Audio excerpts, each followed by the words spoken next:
Halo, perkenalkan saya Muhammad Irfan Hakim dengan NIM 057 dan teman saya Filipus Adel Manik dengan NIM 096. Kami di sini akan mempresentasikan tugas UTS kami yang berjudul Implementasi Model Supervised Learning dalam Klasifikasi Tingkat Abilitas.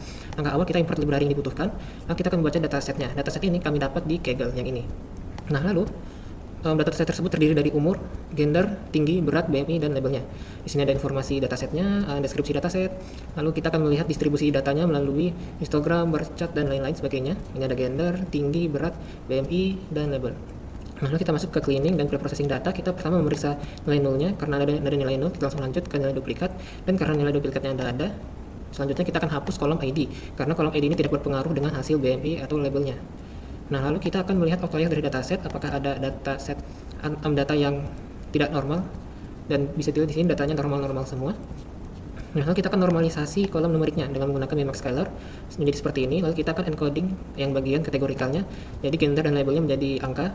Lalu kita akan melihat korelasi antara atribut X dan label Y menggunakan heatmap seperti ini. Nah, lalu kita akan melihat jumlah nilai unik di dalam kolom label. Nah, untuk menyetarakan jumlah data setiap kelasnya, kita memerlukan oversampling dan undersampling, sehingga datanya menjadi sama rata semua, menjadi seperti ini. Selanjutnya akan dibahas oleh teman saya, Filipus Atiril Mani.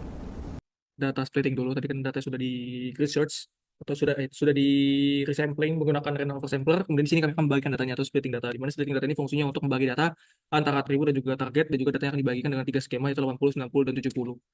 Jadi kemudian ada tiga model yang dipakai, yaitu Gaussian F-Bayes, Kinnear Stackboard, dan SVM. Kemudian tiga model yang akan dibandingkan nanti berdasarkan tiga skema model yang sudah ditentukan. Di mana nanti tiga model ini akan ditentukan parameter terbaiknya menggunakan metode grid search, yang itu metode hypermeter tuning.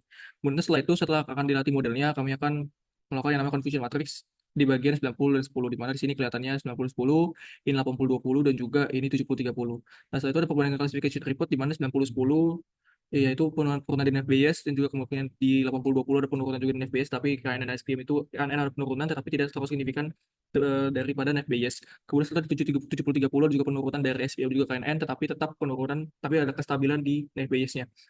Tapi pada saat itu, pada akhirnya kami tentukan bahwasannya ada perbandingan akurasi yang lumayan bagus lah dari sekian banyak akurasi dari berbagai metode skema splitting data yang sudah kami lakukan. Di mana splitting data yang sangat konsisten itu di SPM 99, 100%, 100%, dan hanya menurun sekitar 2%. Kemudian di KNN itu hanya menurun sekitar 8% doang. Tetapi di bagian FPI dia kurang kurang menunjukkan performa yang terbaik di dalam dataset ini. Jadi pada akhirnya konklusi yang kita ambil adalah yaitu metode SPM dan FPI itu SDKN itu baik dan menggunakan model yang terbaik di dalam dataset ini, tapi metode NFBS ya kurang cocok untuk di dataset ini nih, karena akurasinya kita lihat tadi bahwasanya akurasinya hanya mencapai 80%. Itu saja mungkin yang bisa kami presentasikan. Sekian dan terima kasih.